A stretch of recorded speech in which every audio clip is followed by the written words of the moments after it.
మన గుంటూరుకి వేగా jewellers exciting offers తో April 16న శుభారంభం. National హైవేలపై ప్రయాణించే భారీ వాహనదారులకు కేంద్ర ప్రభుత్వం గట్టి షాక్ ఇచ్చింది. రోడ్ల నాణ్యతను కాపాడడం, రోడ్డు ప్రమాదాలను తగ్గించడమే లక్ష్యంగా సరికొత్త నిబంధనలు తీసుకొచ్చింది.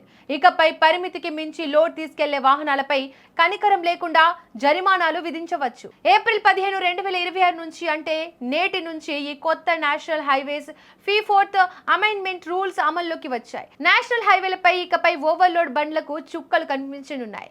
కేంద్ర రోడ్డు రవాణా మంత్రిత్వ శాఖ నిబంధనల ప్రకారం టోల్ ప్లాజాల వద్ద వాహన బరువును బట్టి జరిమానాలు మారుతుంటాయి.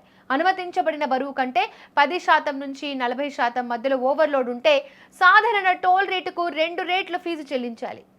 ఒకవేళ ఆ లోడ్ 40% దాటితే మాత్రం ఏకంగా 4 రేట్లు టోల్ బాధనున్నారు. అయితే 10% లోపు అదనపు బరువు ఉంటే ఎటువంటి జరిమానా ఉండదు. ఈ ప్రక్రియ అంతా అత్యంత పారదర్శకంగా జరగనుంది. టోల్ ప్లాజాల వద్ద ఉండే సర్టిఫైడ్ వెయిట్ మిషన్ల ద్వారానే బరువును నిర్ణయిస్తారు. ఒకవేళ ప్లాజా వద్ద బరువు తూచే యంత్రం లేకపోతే సదరు ఏజెన్సీకి జరిమానా వసూలు చేసే హక్కు ఉండదు.